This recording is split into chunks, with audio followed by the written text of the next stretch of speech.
Hey everybody, what's up? It's your girl Bondy Blue, and I am back for another Bondy Blue show. All right, you guys, I am shelling them out tonight. My hope and prayer is to get these videos done without passing out. Oh Lord, it's just been a very tiring weekend. But either way, I hope y'all are doing great. I hope y'all enjoyed this video and it helped y'all through y'all work day, because I know y'all probably gonna be seeing it on Monday or something. But anyway, let's go ahead and start off with the topics. Okay, and the topic of discussion is Prince Harry and Meghan Markle and how they have decided to quit. The Brits are losing their minds and calling it Megxit. Us black folks over here in America are giving Meghan Markle the fist pump of righteousness for getting her husband and carrying themselves over to Canada to live a little less stressful life, okay?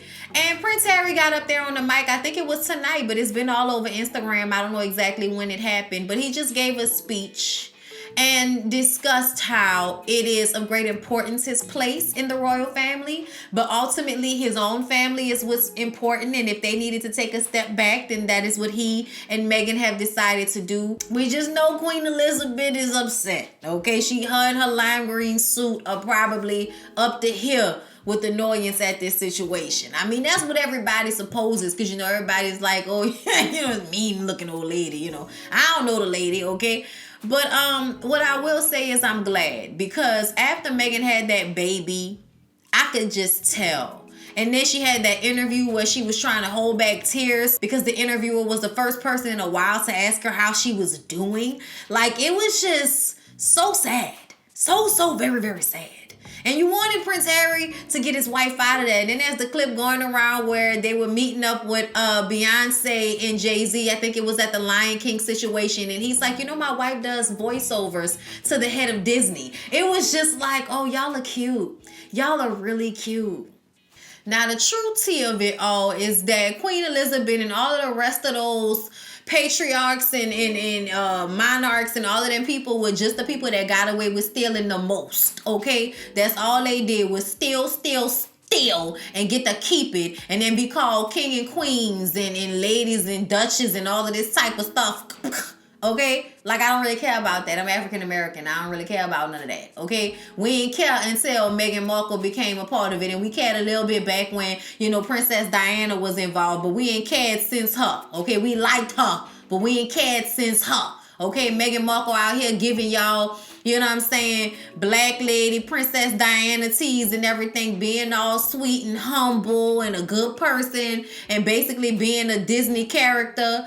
And y'all mad because them people needed to step back for themselves. Y'all, I don't have time. Like, I don't have time for whatever British people be going through in their media where they feel the need to obsess about the royal family and everything they do so damn much. Like, them people been there, you know, their family for what? Hundreds of years, and all of this going back. I know, because I used to know my world English history.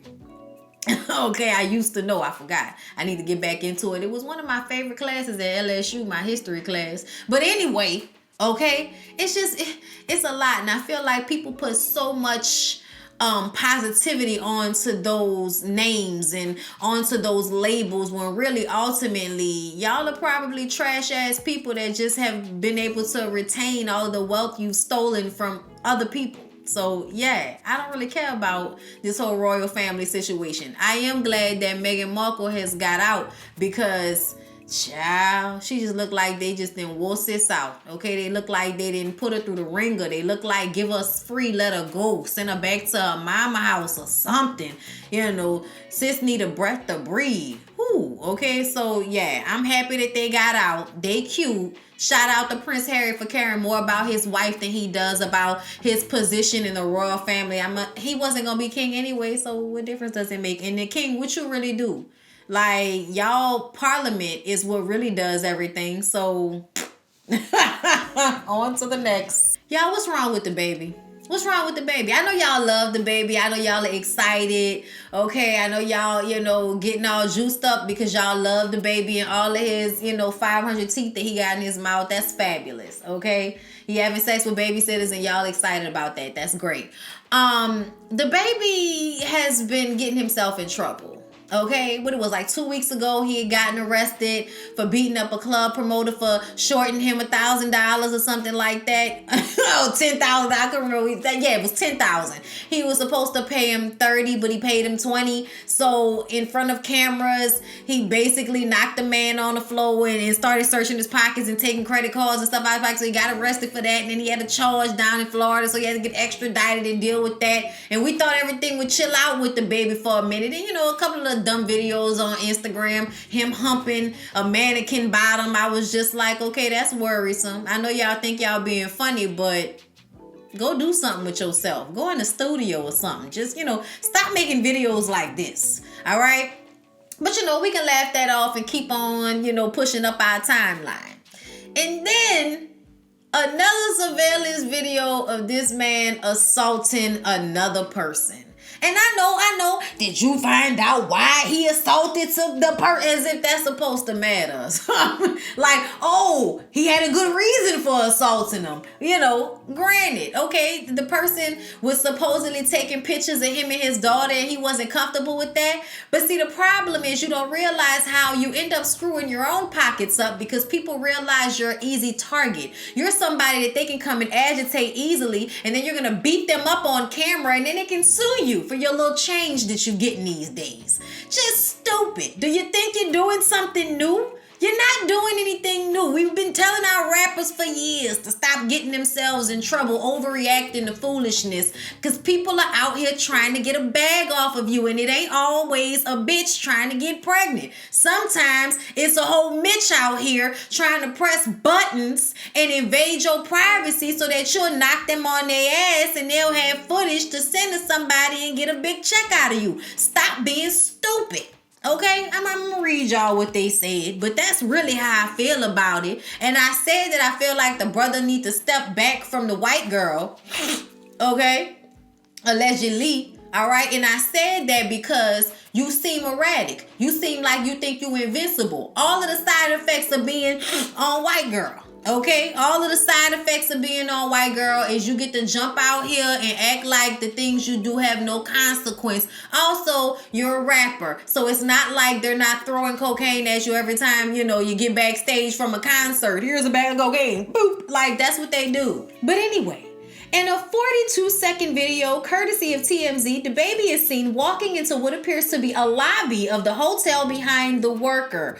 Once inside, the baby points to something off camera and pushes down the employee before a chair catches the man's fall. The baby then gets closer to the man and points his finger in his face as he walks out. His lawyer released a statement Saturday, January 18th. Any actions taken by the baby were likely in self-defense based upon his recall of the events, and until the video is thoroughly reviewed, we have no further comment at this time. End quote. But now, the baby has made a statement of his own on Instagram, stating that he pushed down the man because his daughter's safety was at risk. And I quote, "The hotel worker you see me pushing came up to me outside the hotel and asked could he record a video of me while I was holding my 2-year-old daughter. I calmly and respectfully said no and explained to him that him posting a video of me at the time would compromise the safety of me and my child by letting social media know where we were staying. After being told no, still being on the clock at work, he walked to the other side of the parking lot, maybe 50 feet away,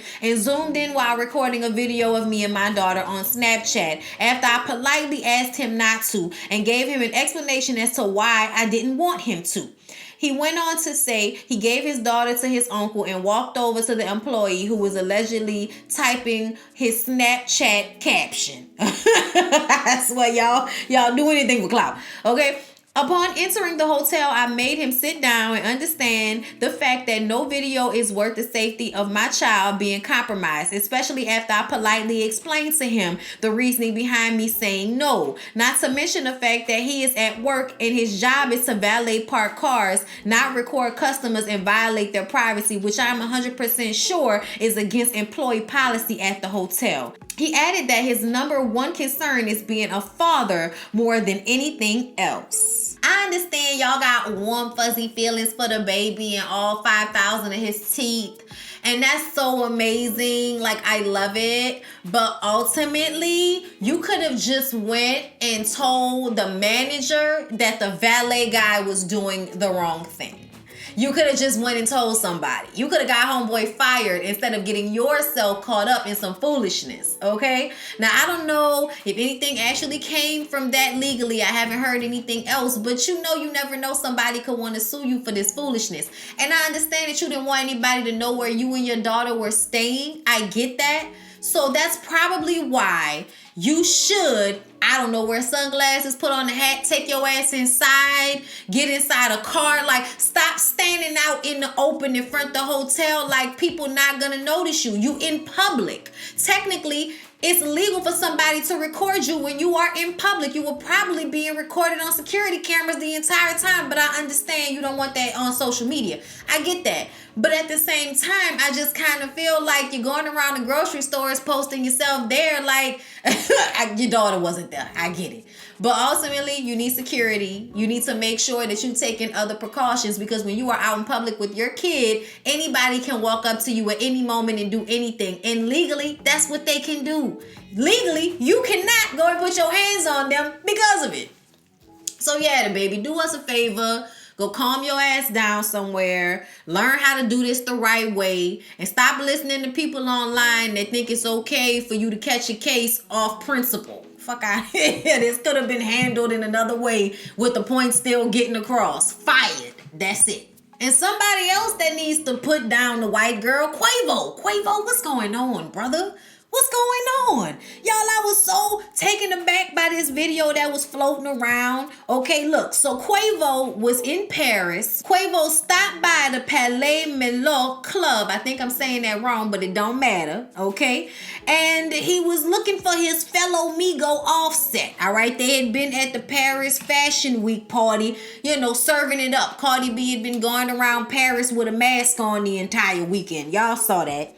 Well, security reportedly didn't immediately recognize Quavo and stopped him at the entrance, which y'all know probably shifted his little ego something terrible. He used to everybody noticing him and his dreads pulled back into a ponytail, even though most African-American men look like him. I'm just sorry. Most of you niggas are looking the same at this point. Everybody wants to grow out their hair and get dreads and shit. But anyway, one of the Lay twins, the dancers, on Beyonce's tour that be doing all of the, breaking it down and everything, the Lay twins, Laurent Bourgeois, spotted the rapper and told security to let him in. And when he was coming in, he was like, I think he was either trying to dap him off or he was trying to tell him to come in. I couldn't tell what he was doing with his hand. But this is when Quavo decided to knock the twins' hand away and push him. I was like,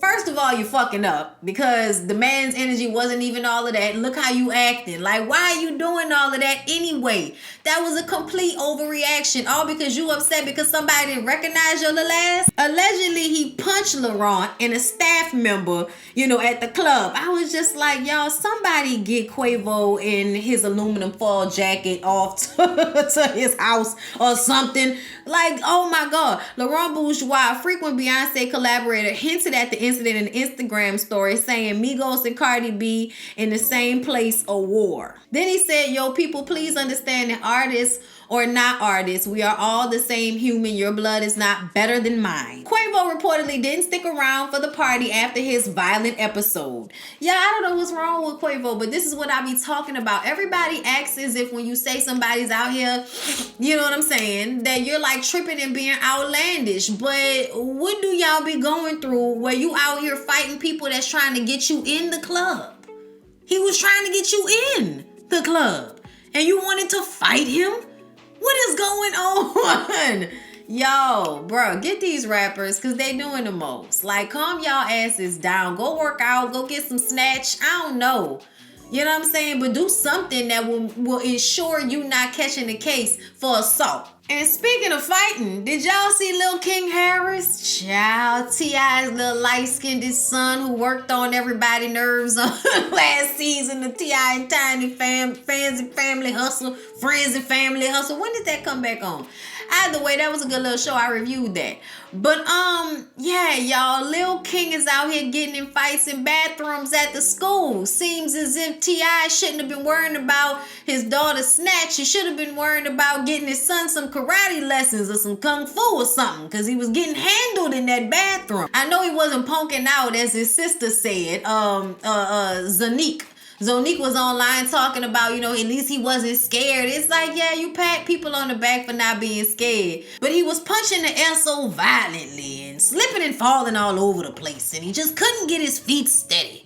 And the little boy he was fighting was landing punches hard as hell. And I know they say that he didn't land any, but they lied. And I'm just kind of looking at the video like, oh, T.I., something is falling through the cracks, brother. You know, when you raise these rich, spoiled ass kids, you forget the things that you had to learn the regular schmegular way that they don't have to learn, like how to fight. You would have think his Paul would have got him some lessons where he would have learned how to not slip and fall in a fight the way he did. You know what I'm saying? Plant your feet. But everybody was clowning him and everything, and I was just like, I ain't about to clown no kid. You know, I mean, it's just funny. It's only funny because I feel like it's something to make fun of T.I. about, because T.I. is always on this, you know, I'm making sure my daughters are right, but my sons, they can just be out here free flowing. I'm not really worried about them until they get their ass whooping, and all of a sudden, son, let me talk to you. Okay, you got to put your hands up like this. Your hands were at your sides too much of this fight. You know, you got to have a lesson, a lesson plan on how to fight with King. T.I., you've been working on my nerves recently, and that's the only reason why I'm bringing this up. But yeah, hilarious, because no one really got hurt. And once y'all leave Young Jock alone, what's wrong with y'all? Okay, so like last week I saw the video of some girls trying to record Young Jock, trying to embarrass him for doing a rideshare, company, like, driving in a rideshare company, because it wasn't Uber or Lyft, it was a new company. But they were like trying to clown him about it, and I'm like, how you clowning a nigga from your cubicle, bitch? Like, okay, look. We all know Young Jock does a lot of the things that he does for attention. Jock's favorite thing to do is to get y'all paying attention to him based off some foolishness, okay? But my problem with people nowadays is the assumption that I'm too good to do certain types of work. So Young Jock is doing a ride share, some easy little money. He gonna be sitting at the house doing nothing anyway. You know, all his baby moms got all his kids, half of them almost grown anyway. He ain't had nothing to do. Why not go and, do some little ride share and pick up a little extra change to throw to the kids, because he got 50 or 11 of them. So, I understand why he would do that. What I have a problem with is people feeling like that is something to degrade or disrespect somebody about. Ultimately, you haven't even, them people who was recording him, them young girls recording him, have never amassed the amount of money that Jock has amassed in his life. So it's hilarious to me, people that have never got on making fun of somebody possibly falling off, and nobody knows you, bitch. Like, nobody knows you, nobody cares. You filming me, but somehow I'm the one that fell off and you ain't even get on. Girl, go on somewhere away from me with this. We all do what we have to, and sometimes the things that we like to do don't coincide with being a famous rich person. But Young Jock has been on Love and Hip Hop, for God's sakes. If he doing rideshare, that ain't too much of a fall from grace. The fuck? No disrespect, Young Jock, just saying. But either way, I just don't have respect for people like that, because I feel like ultimately it's about doing what you have to do to take care of your lifestyle, to take care of your business, and whatever that entails. You don't know, that could have been Jock's weed money for the week. Who knows? Okay? But either way, to judge somebody and feel like, oh, they less than, or they must have fell off because they had to go and do some honest regular work, like while you get out the car to go work at McDonald's, bitch. Like, what I'm saying? I don't know this lady life, but just ultimately anybody that's that ignorant in mindset, I can't think you making that much money, unless you a rapper, and I doubt it because we don't know you. But I just was kind of sitting up there like, that was trash. I ain't really like that. But from what I understand, Jock has used this to catapult some other things he has going on, of which I am not sure. But don't be stupid. It's a lesson to learn. You know what I'm saying? You never too good to get an honest day's work. You are never too good for that. Life is too short, and people with money lose it very quickly all the time. So nobody should feel like that. Okay? Nobody should really feel like, you should never feel like that's really beneath you. Okay? Stop it. Stop. Sorry to say this. F Ivy Park, okay? Y'all love Beyonce. Don't be mad. I love her. But how the hell you gonna come out with this new Adidas line and we gotta wait in line online to buy it, and then it's expensive? Like, it wasn't cheap. I mean, I could have got a few pieces. I really wanted a pair of them burgundy tights. I really wanted a pair of joggers. There were a few things. I love athletic leisure wear. So, you know, I was here for it. But I'm not about to wait in line to buy shit. Then I was mad because it's like, damn, bitch, why you couldn't come out with this line in a week when I get paid? But you know what? Whatever. I'ma just wait on Ivy Park. I know everybody was losing their mind. All of the celebrities getting they, big old wardrobes full of the clothes. And a lot of people were online like, why are you giving them the famous people who can afford them? Why not give it to all us broke ass influencers that really influence people to buy stuff? You know what I'm saying? Like, yeah, Reese Witherspoon got y'all reading books and shit, but are y'all really out here buying y'all athleisure wear because Reese Witherspoon told y'all to? Like, probably. I'm being stupid. But ultimately, I just kind of felt like it was like, oh, yay, rich people getting free clothes. It looks amazing. Why y'all ain't send us none? We couldn't afford it. But you know what? When it comes out and I'm able to get it off the Adidas website or, from somewhere else, JCPenney, bitch, I don't know. Whenever that happens, then I'll cop that Ivy Park. But other than that, y'all don't have time. I don't have time to be waiting in line to get clothes online. That's stupid. That's one of the main reasons why I don't go in stores, because I don't want to wait in a line. If I have to wait in a line, I might as well go to the store. You know what I'm saying? That doesn't make no sense to me. But you know what? It's Beyonce. So whatever she does, y'all gonna love. Me, on the other hand, I'm just gonna be like, man, whatever. I ain't really that salty about it. Like, whatever. There's always Old Navy, bitch. Okay, y'all. So, A Fall from Grace. All right. Tyler Perry's most recent Netflix movie, which was a thriller, and it was actually pretty good. The first thing I noticed that made me upset with this movie was the wigs. Why? Why at this point, Tyler? Why? How long do you have to make plays, television shows, and movies before you spend money on the wigs? How long do we have to wait for that? Because these wigs were ridiculous and honestly jarring. Like, you pay more attention to the wigs in some scenes than the acting, which is ridiculous because the acting was the best part about all of this. So I'm not going to run the whole thing to y'all, okay? But I'm basically going to say that Brisha Webb is a lawyer that is used to pleading people out, okay? Tyler Perry has a terrible wig on. He's the boss. He never ties his tie. He's stressed out. It was like playing, the upset lieutenant that's always chewing out the detective or something. Like, he was playing that role, okay? Very stereotypical role in a lot of thrillers and in cop movies and stuff. That was Tyler Perry, okay? And Brisha is young and doughy-eyed, and he really wants her to plead out this woman's case who is being charged with murder and possibly, getting life in prison or the death penalty for allegedly killing her husband, her very young husband who she had gotten with recently. And so Brisha sits down with her and the lady cries, and she was like, that lady cried in a way that I've never seen a guilty person cry. So then she starts to talk and try to find out what actually happened with this so-called murder. And basically the man took the lady for everything she had. I mean, made her job think she'd stole $300,000 plus, money. Then he put a mortgage out on her house. Then he had a woman in her bed and just pushed her out the room with his whole meat out. His meat was able to be covered by one hand. I was like, Makad, I was worried about that. You're too tall. I was kind of disappointed, but then I just go back to, my pictures of Omarion and Safari and Stevie J, and then I'm good again. But anyway, Crystal Fox is the woman who's being charged with murder, and Felicia Rashad is her really close friend and was also the person that was used in her defense to try to prove that she didn't kill the man, even though she thought she killed the man.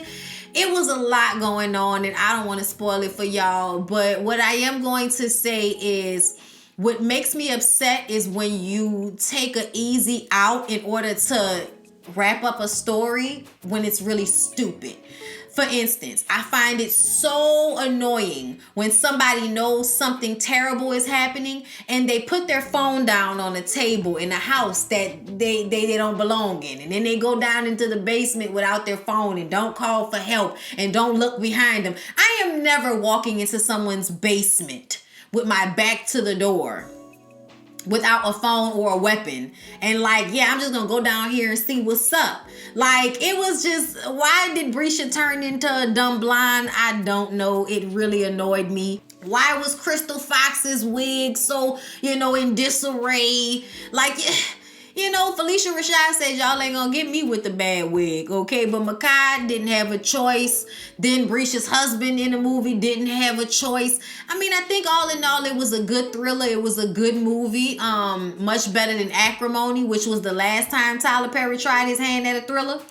I just feel like there are so many things that work on my nerves. But I am surprised at how good it was based off the fact that Brisha said in a Breakfast Club interview that they only shot this movie for 5 days. Usually it takes much longer than that for a movie to be shot. But they shot it in 5 days, and she says it's because they were all in Tyler Perry's studio and everything was right there except for good hairstylists, okay?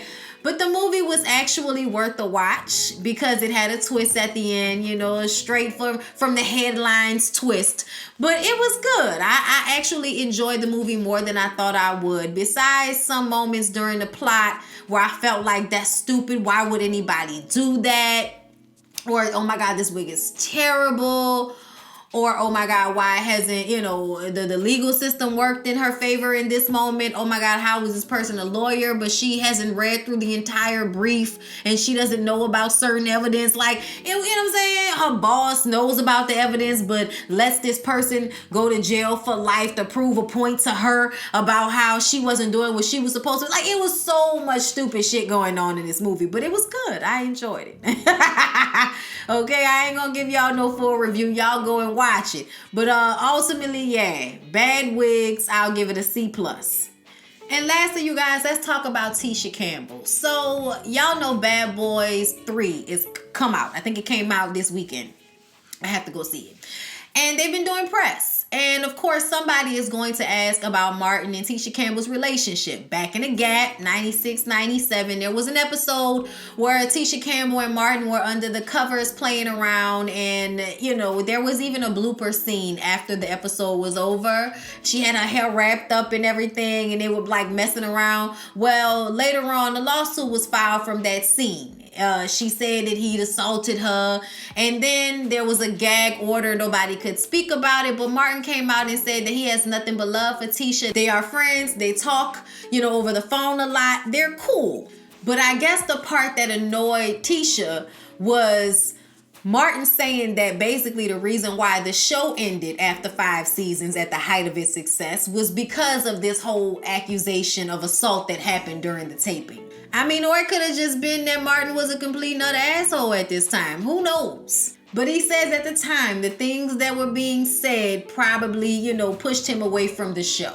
He said because none of it was true. It was all bullshit. And just whoever side it was bullshit. We don't need to talk about something that just didn't happen. So I just decided to walk away from the show. I just decided to end it. People said that I got canceled, but that wasn't the case. I decided to just leave the show. I love Tisha. I've seen her then and now and then, always with nothing but love. I have nothing but love for her, and I always have. Still, Campbell responded to Lauren's statement on The Talk Thursday, January 16th, saying, and I quote, I can't go into too much detail about the past because there was a confidentiality agreement, and so the gag order says don't. But what I can say is I was actually kind of shocked. There were people in my ear saying just to still be quiet and don't say anything. And then there were people who were like, you gotta clap back. But I was like, I took a day and I said, I'm just gonna hit him up. So I hit him up. He called me within a minute. It didn't even take him a minute to call me back. I was like, hey, and he was like, T. I said, yo, are we good? And he was like, yeah, T, don't read into it. There's a lot of people trying to bring up the past and all of that. But basically, there's love between them. But Martin was saying, people are telling me that I have to say in some type of way that that wasn't what really happened. But the fact that there's a gag order, and a confidentiality agreement makes me feel like something did happen. Because otherwise, why would y'all have gone through the trouble to write up paperwork about absolutely nothing? But Tisha, you're friends with him. You're cool with him, right? So that also makes me feel like, did something happen, or were you just going through something at the time with your husband and y'all wanted to make it look like it was something that had happened? You know what I'm saying? Like maybe Dwayne wanted people to think that something happened, or he overreacted. We've seen his ass can be a little, cuckoo. But yeah, y'all. I'm going to go see Bad Boys and see what's up. But Tisha and Martin said they cool. Yeah, y'all, that was the Bondi Blue show. Tisha's messy. Tisha's hella messy. I hope y'all enjoyed the review. Please don't forget to like, comment, and subscribe. And I'll see y'all in the next one.